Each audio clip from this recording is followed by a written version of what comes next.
What do you know? I beat my high score.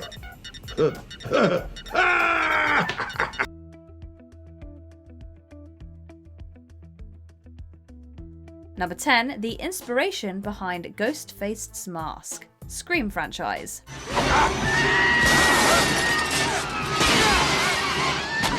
The now infamous ghost-faced mask comes with some interesting behind-the-scenes anecdotes. According to various reports, producer Marianne Maddalena discovered the item during pre-production for the film. She then brought it to the director, Wes Craven. They sell this costume every 5 and dime in the state. There's no way to track the purchase. From there, the director set about getting it into the final movie. He initially had designers make a variation of the mask that can still be spotted in the film. A great example of what it would have looked like is seen when Principal Himri looks in the mirror in the first Scream.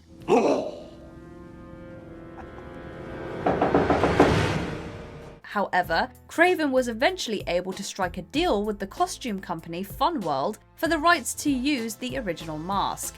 It's safe to assume the movie brought a lot more attention to this costume piece. But this is known to be the same costume worn by the killer. 17-year-old Casey Becker and her boyfriend Stephen Orth have already lost their lives.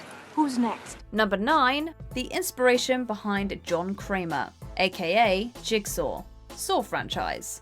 Inspiration can come from a number of sources for writers. Saw writer Lee Winnell had an interesting epiphany during a potentially distressing situation. What's going on here? My name is Lawrence Gordon. I'm a doctor. I just woke up here, just like you. When Winnell was struggling with a series of migraines, he sought medical help to make sure he was alright. While he was in the midst of this, he came up with the idea for John Kramer, aka Jigsaw. His name is John. Dr. Gordon. He's a very interesting person. Thank you for that information, Zeb. The fictional character is a terminally ill man that was told by doctors to make the best of his time remaining. He then creates situations that forces strangers to solve sick obstacles in a limited time in order to survive. Live or die.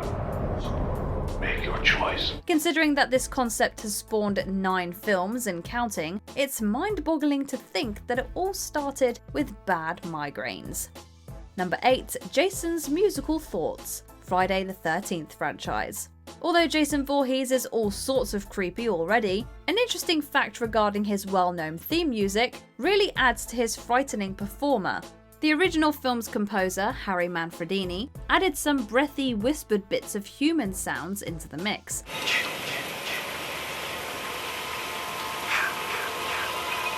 Casual listeners have heard ch-ch-ch during Jason's exploits.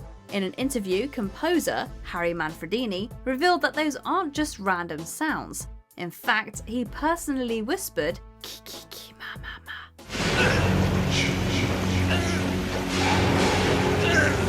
These monosyllabic utterances are intentionally shortened versions of the words kill and mummy. They're meant to echo Pamela Voorhees' line in the 1980 film. Kill her, Mommy! Kill her! While the score was creepy enough to begin with, we now have this to ponder every time Jason is on the prowl. Number 7, Leatherface wears 3 different masks. The Texas Chainsaw Massacre. When we say Leatherface, there's usually one mask that comes to mind. His poorly stitched face covering constantly haunts our dreams. But Leatherface actually wore 3 separate masks in the first film. They were known as the Killing, Old Lady, and Pretty Woman masks, respectively. These are meant to indicate Old Leathery's moods and intentions.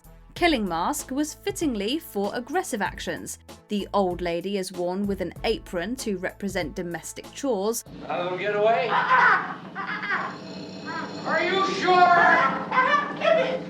Lastly, the Pretty Woman mask is worn for dinner with a woman's wig.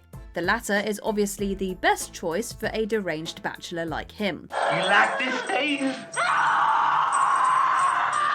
It's a little strange to think of him running to change his masks. We're also left wondering if he had more for other hilariously specific occasions.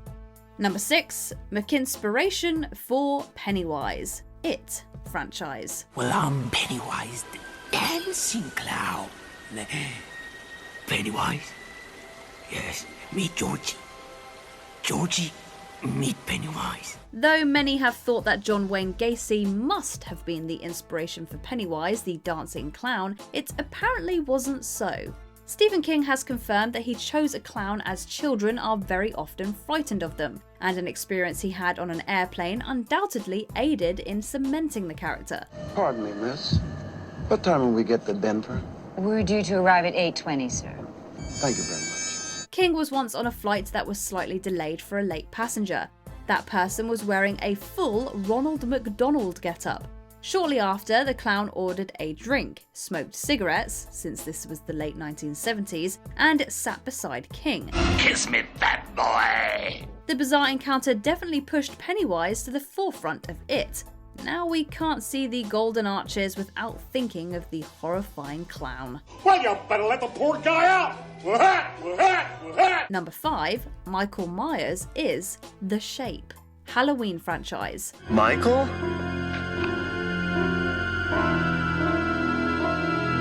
Most people will just know him by his iconic name, Michael Myers. However, in the first Halloween film, the intimidating villain was referred to as The Shape in the credits. Reports indicate that director John Carpenter initially called the villain that when putting the script together. Although it seems a little odd, it makes sense when you consider that Michael Myers most often appears as a sort of dark spectre-like shape until he gets really close.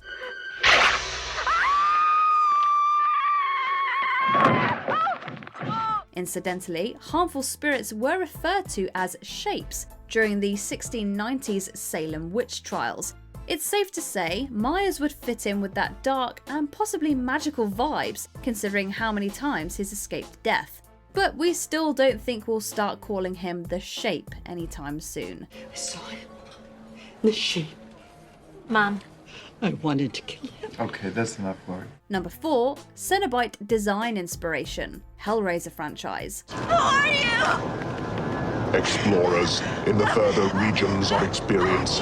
Demons to some, angels to others. When it came time to design the Cenobites for Clive Barker's Hellraiser film, his team was instructed to create magnificent super butchers that depicted a repulsive glamour. Barker also wanted the creatures' looks to remind people of everything from Catholicism to S&M at once.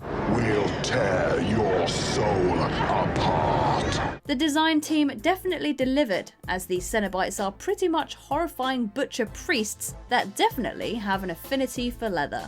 This isn't for your eyes. When it came to the design for Pinhead, it took a few attempts to get it right. The team eventually thought pins covering his entire face in a geometric pattern would be the best and create an interesting shadow. However, since the pins didn't pop on camera, nails were used instead. We have such sights to show you. Number 3, practical effects and multiple Chuckies, Child's Play. Hi. It's me, Chucky. What do you think? When the original Child's Play film was produced in the late 1980s, seamless digital visual effects were still much a thing of the future. What they did have back then was impressive practical effects. What's wrong? Gun jam? The Chucky doll was a nice blend of animatronic technology, coupled with some forced perspective tactics. Since the filmmakers needed it to display different attitudes and move in certain ways, multiple dolls were created. Some could even be controlled via remote control to move the face. And thanks to a combination of real actors playing the doll and more than a few puppeteers, Chucky's movements felt real.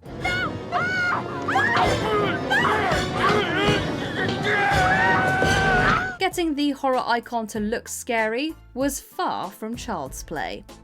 Number 2, Freddy's Killing Tool, a Nightmare on Elm Street franchise. Why are you screaming? I haven't even caught you yet. The character of Freddy preys on the fears of his victims. A similar line of thinking led Wes Craven to find his inspiration for the Ghouls' iconic knife glove. Please, God. This is God. During the early script stages, he watched his cat just messing around with its natural claws. He also thought far back to the beginning of humanity and thought about the various clawed animals they would have been afraid of. These ideas eventually translated into Freddy's iconic glove. While it still sends chills down our spines, we can't deny how cool it is to see the villain scratch the walls with his homemade claws. We're really glad that Wes Craven was a cat person. Hey Dylan, ever played in the cat? Number 1. Death by Sunlight, Nosferatu. Remember Bram Stoker's Dracula? He would die if he was exposed to direct sunlight, right? Surprisingly, that's not the truth. Contrary to some beliefs, the vampire, like any other night creature, can move about by day, though it is not his natural time, and his powers are weak. The idea that vampires turn to dust in sunlight is far more recent than you think, thanks to Nosferatu. In the book, Count Dracula is merely weaker during the day, turning full vampire only in the nighttime hours. Creatures of the night were not averse to taking a stroll in the afternoon sun, but in the 1922 film Nosferatu, a vampire dies via sunlight for the first time. Although many copies of the film were destroyed due to a legal dispute with Stoker's estate, the idea of a sunlight weakness stuck. It's wild to think that a generation of vampire stories were affected by one movie. Going in! I'm coming, Peter! Deacon, no, I'm coming for you! It's sunlight out there! Did you enjoy this video? Check out these other clips from Watch Mojo, and be sure to subscribe and ring the bell to be notified about our latest videos.